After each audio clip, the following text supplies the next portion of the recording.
Hello students, we are considering chapter number 3rd, class 9 atomic structure, part number 4। ये अपना part 4 है, ध्यान रखना आप लोग इसका। ठीक है, थर्ड पार्ट में अपन लोगों ने लास्ट क्लास में पढ़ा था कि एटॉमिक स्ट्रक्चर है वो रदरफोर्ड का किस तरह से वेरी करता है। रदरफोर्ड ने अपना मॉडल दिया था, उसके बारे में अपन लोगों ने कंसिडर्ड लास्ट क्लास के अंदर किया था। आज अपन लोग उससे आगे चलेंगे। अभी आज अपना जो सिलेबस है उसके अंदर नेक्स्ट टॉपिक है अपना Niels Bohr, atomic model of Niels Bohr. Niels Bohr का एटॉमिक मॉडल आप लोगों ने ऑलरेडी दो मॉडल्स देख चुके हो। थॉमसन का मॉडल मैंने आपको सबसे फर्स्ट क्लास में बताया था, उसके बाद मैंने सेकंड क्लास में आपको रदरफोर्ड का मॉडल डिस्कशन किया था। आज अपन लोग डिस्कशन कर रहे हैं नील्स बोर का मॉडल। ठीक है, नील्स बोर ने जो क्या मॉडल दिया था उसके बारे में आज अपन लोग डिस्कशन करेंगे। देखो, रदरफोर्ड की दो ड्रॉबैक्स थी लास्ट के अंदर, उन दोनों ड्रॉबैक्स को कंप्लीट किया था किसने? नील्स बोर ने। जो आज के दिन में मॉडल चल रहा है एटम का, वो किसने दिया था? नील्स बोर ने दिया था। ठीक है, नील्स बोर ने मॉडल कब दिया था? याद रखना, 1913 के अंदर। 1913 के अंदर नील्स बोर ने अपना एटॉमिक मॉडल दिया था, और इस एटॉमिक मॉडल के अंदर इसने बताया था कि जो एटम होता है उसकी लास्ट की दो ड्रॉबैक्स क्या थी रदरफोर्ड की? रदरफोर्ड ने बोला था कि एटम होता है ये एक सर्कुलर शेप में होता है, इसके सेंटर में इसका मास होता है, प्रोटॉन और न्यूट्रॉन, और इलेक्ट्रॉन्स इसकी क्लासों में क्या करते हैं? मोशन करते हैं। बट एक क्लास में जब मोशन करते हैं तो इलेक्ट्रॉन की एनर्जी लूज होती है, और ये लास्ट में आगे किसमें गिर जाता है? न्यूक्लियस में, और जिससे वो इलेक्ट्रॉन क्या हो जाएगा, जिससे वो एटम क्या हो जाएगा? डिस्ट्रॉयड हो जाएगा।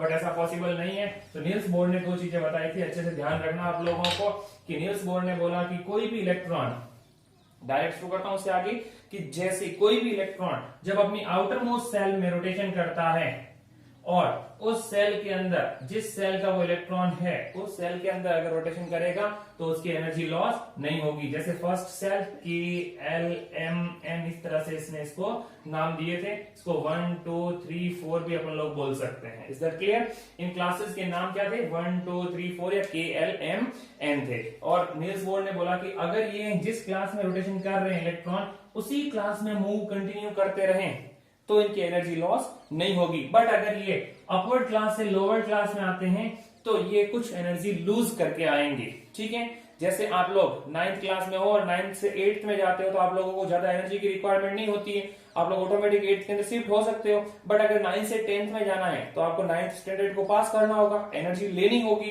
तो अगर अपन लोग नीचे वाली क्लास में जाते हैं तो एनर्जी लूज करके जाएंगे, और ऊपर वाली क्लास में जाएंगे तो एनर्जी गेन करके जाएंगे। और कुछ टाइम के बाद में अपनी एनर्जी जैसे ही उस लेवल के बराबर होगी तो हम लोग वापस क्या करेंगे?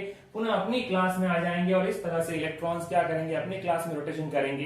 ये किसने बोला था? नील्स बोर ने। तो ध्यान से सुनना, नील्स बोर ने क्या बोला था कि जो भी इलेक्ट्रॉन्स रिवॉल्व करते हैं न्यूक्लियस के अराउंड, वो इलेक्ट्रॉन्स अगर एनर्जी गेन करेंगे तो अपवर्ड क्लास में चले जाएंगे, एनर्जी लूज करेंगे तो डाउनवर्ड क्लास में आ जाएंगे। और वो तभी तक स्टेबल है जब तक उसके पास एक्स्ट्रा एनर्जी है। जैसे एक्स्ट्रा एनर्जी फिनिश होगी वो सेल्फली ऑटोमेटिक क्या हो जाएंगे? अपनी सेल्फ क्लास के अंदर वापस चले जाएंगे। और इस तरह से इलेक्ट्रॉन क्या होता है? मूवमेंट करता है और एटम स्टेबल हो जाता है। सेकेंड चीज, ये इलेक्ट्रॉन रोटेशन किस हिसाब से करते हैं? तो इन्होंने बताया कि जो इलेक्ट्रॉन रोटेशन करते हैं उनका एंगुलर मोमेंटम MVR होता है, वो H/2π का क्या होता है?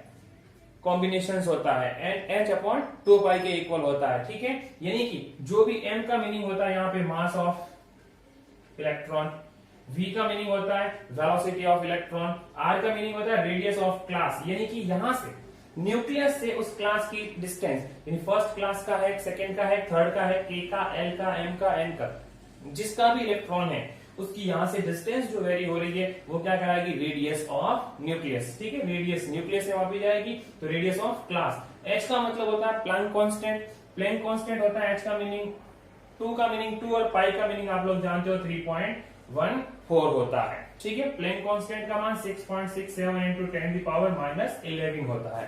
ध्यान रखना तीन चीजें आप लोग इसके अंदर। फर्स्ट, इसने क्या बोला स्टेबिलिटी के बारे में, कि कोई भी इलेक्ट्रॉन अगर खुद की क्लास में, सेल्फ क्लास के अंदर क्या कर रहा है? रोटेशन कर रहा है, तो सेल्फ क्लास में रोटेशन करने के कारण उसकी एनर्जी क्या रहेगी? लूज नहीं होगी, जितनी एनर्जी उसके पास है उतनी रहेगी। अगर अपवर्ड क्लास में जाना है तो एनर्जी गेन करनी होगी, और अगर डाउनवर्ड क्लास में जाना है तो एनर्जी क्या हो जाएगी, लूज हो जाएगी, और कुछ समय बाद में वापस उतनी ही एनर्जी रख करके वो क्या करेगा, कम बैक कर लेगा। सेकेंड, ये जब रोटेशन करता है, इन्होंने पूछा कि ये रोटेशन कैसा करता है, तो इन्होंने बोला कि ये जब रोटेशन करता है तो इसका एंगुलर मोमेंटम, एमवीआर किसको बोलते हैं, एंगुलर मोमेंटम, क्योंकि एंगल के साथ मोमेंटम चेंज हो रहा है, ठीक है। तो इसका जो एंगुलर मोमेंटम होता है वो क्या होता है, NH/2π के मल्टीप्लाई के रूप में होता है। एंगुलर मोमेंटम क्या होता है, H/2π के रूप में होता है। यहाँ पे अगर हम लोग फर्स्ट क्लास का निकाल रहे हैं तो यहाँ पे n लिख देते हैं।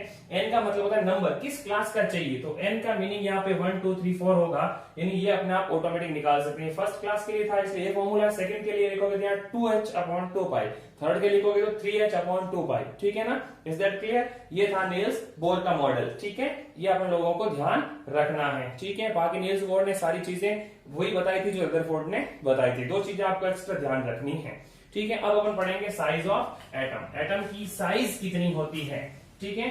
तो एटम की साइज के बारे में आप लोगों को सिंपल सा पता होगा कि जो एटम होता है ये स्मॉलेस्ट पार्टिकल होता है, और मैंने आपको ये भी बताया था कि एटम है वो फ्री कंडीशन में नहीं रह सकता, फ्री स्टेट में नहीं रह सकता।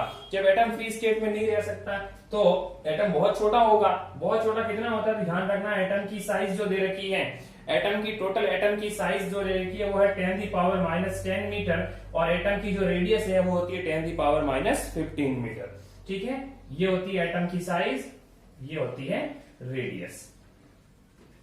ध्यान रखिएगा आप लोगों को, एटम की साइज कितनी होती है, एटम की रेडियस कितनी होती है। अब देखो रेडियस भी दो तरह से निकलती है एटम की, तो ध्यान रखना, एटम की रेडियस 2 टाइप से अपन लोग मेजरमेंट कर सकते हैं। एटम की रेडियस 2 टाइप से मेजरमेंट कर सकते हैं। पहली होती है वो होती है कोवेलेंट रेडियस, ठीक है, कोवेलेंट रेडियस, कोवेलेंट रेडियस। और दूसरी होती है अपने पास में वो होती है मेटेलिक रेडियस, ठीक है, मेटेलिक रेडियस। दो टाइप की रेडियस होती है अपने पास, एक होती है कोवेलेंट रेडियस, एक होती है मेटेलिक रेडियस। अब देखो कोवेलेंट का मीनिंग अच्छे से ध्यान रखना, मेटेलिक तो आप लोग ऑटोमेटिक समझ जाओगे।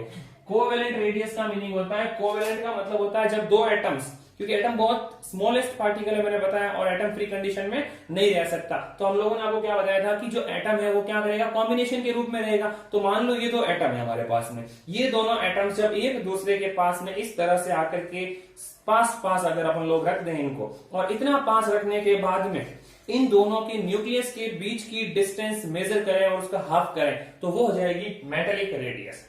दो मेटल्स के फॉर्म में है, पास पास लाए, दोनों को ज्वाइंट करके रख दिया। अब इसका सेंटर और इसका सेंटर, दोनों के सेंटर्स की डिस्टेंस मेजर करेंगे और मेजर करके उसका हाफ करेंगे तो एक की रेडियस आ जाएगी। तो ये मेटेलिक रेडियस इस तरह से अपन लोग काउंट करेंगे। वाटर वॉल रेडियस होती है, देखो दोनों को कोवेलेंट बॉन्ड से, जो ये अपनी कोवेलेंट रेडियस होती है, कोवेलेंट का मतलब क्या होता है, दोनों एटम्स को कोवेलेंट बॉन्ड से इस तरह से टाइट कर दिया।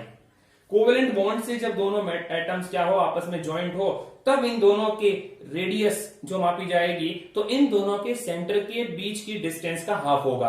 यानी एक बार तो अपने को ऐसे रखना है और दूसरी बार उसको क्या करना है, कोवेलेंट बॉन्ड से ज्वाइंट करना।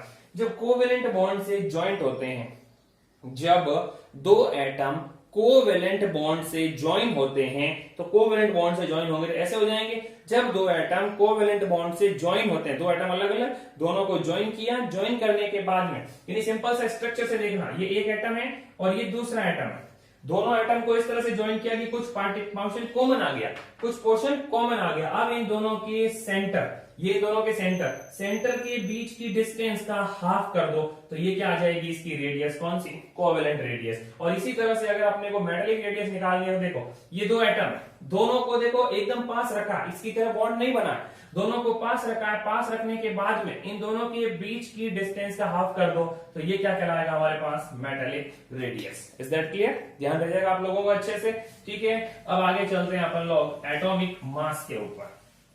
एटॉमिक मास यानी किसी भी एटम का मास है वो कितना होता है, एटॉमिक मास डिस्कस करते हैं एटॉमिक मास को। तो एटॉमिक मास जो होता है वो सिंपल सा आप लोगों को ध्यान रखना है, किसी भी एटम का जो मास होता है वो इन चीजों पे डिपेंड करता है। तो जो एटॉमिक मास होता है, तो the total number of nucleus, nucleus के अंदर present, total number of nucleus के अंदर प्रेजेंट प्रोटॉन और न्यूट्रॉन के न्यूक्लियस के अंदर प्रेजेंट प्रोटॉन और न्यूट्रॉन के सम के इक्वल क्या होता है, एटॉमिक मास होता है। ठीक है, एटॉमिक मास क्या होता है, the sum of total number of proton plus neutron. The sum of total number of proton plus neutron is equal to atomic mass. ठीक है, एटॉमिक मास को हम लोग मेजरमेंट ए से करते हैं, ज्यादातर ए से लिखते हैं, आप लोग इस एम की जगह पे क्या लिख देंगे, ए। ठीक है, एटॉमिक नंबर को मेजरमेंट करेंगे।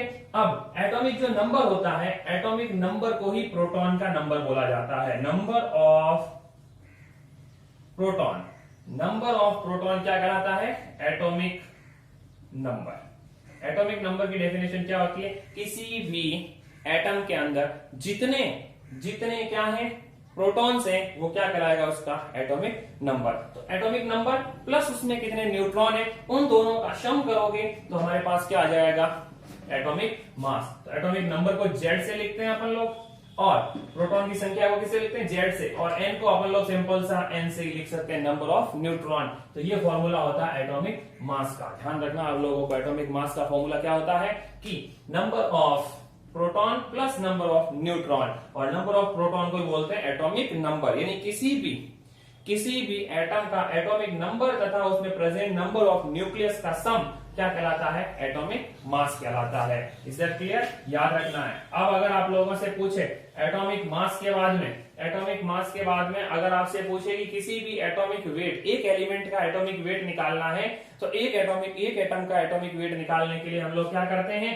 1/12 यानी कि सिंपल सा कार्बन जो एटम होता है हमारे पास, उस कार्बन एटम का क्या करते हैं, कार्बन 12 एटम का एक पोर्शन, कार्बन 12 एटम के एक पोर्शन का भाग उस एटम के वेट में दे देते हैं। यानी जैसे हमारे पास कोई एटम है तो उस एटम का टोटल वेट, ठीक है, एटॉमिक वेट उसका या एटॉमिक मास उस टोटल का, और उस एलिमेंट के टोटल एटॉमिक मास के अंदर अपन लोग 1/12 कार्बन का क्या कर देंगे, डिवाइड कर देंगे, तो हमारे पास एक एटम का वेट आ जाएगा। Is that clear. तो ये सिंपल सी चीजें आज आप लोगों को ध्यान रखनी है। इन चीजों के अंदर आपने क्या देखा, सबसे पहले देखा आपने नील्स बोर का मॉडल। नील्स बोर की मेनली दो चीजें आपको ध्यान रखनी है, टू थिंग्स इंपॉर्टेंट है। क्या है, सबसे पहला नील्स बोर ने रदरफोर्ड के मॉडल का प्रूफ दिया था कि वो कैसे सही होगा। तो रदरफोर्ड ने बोला था कि इलेक्ट्रॉन इस तरह से वेरी कर रहे हैं, अगर इस तरह से वेरी करेंगे तो लोअर क्लास में जाते जाते लास्ट में कहां आ जाएंगे, न्यूक्लियस में, और वो इलेक्ट्रॉन्स क्या, सॉरी वो एटम क्या हो जाएगा, डिस्ट्रॉय हो जाएगा। बट रदरफोर्ड ने जो ये बोला, उसके बाद नील्स बोर ने नया मॉडल दिया, बोला इलेक्ट्रॉन इस तरह से वेरी करते हैं, और इस तरह से वेरी करेंगे तो क्या होगा, अपनी क्लास में वो चलेंगे तो उनकी एनर्जी लॉस नहीं होगी, बट अपवर्ड क्लास से लोअर क्लास में आएंगे तो एनर्जी लॉस होगी, और लोअर से अपवर्ड में जाएंगे तो एनर्जी गेन करनी होगी। ठीक है, ध्यान रह जाएगा आप लोगों को। ये नील्स बोर का मॉडल था। दूसरा क्या बताया नील्स बोर ने कि किसी भी एटम का जो होता है angular momentum mvr is equal to nh upon 2 pi के मल्टीप्लाई के रूप में होता है, जहां n तो है नंबर ऑफ क्लास, h है प्लैंक कांस्टेंट, पाई का मतलब 3.14, r का मतलब रेडियस ऑफ क्लास, ये जो रेडियस है यहां से, v का मतलब इलेक्ट्रॉन किस वेलोसिटी से मूव कर रहा है, m का मतलब मास।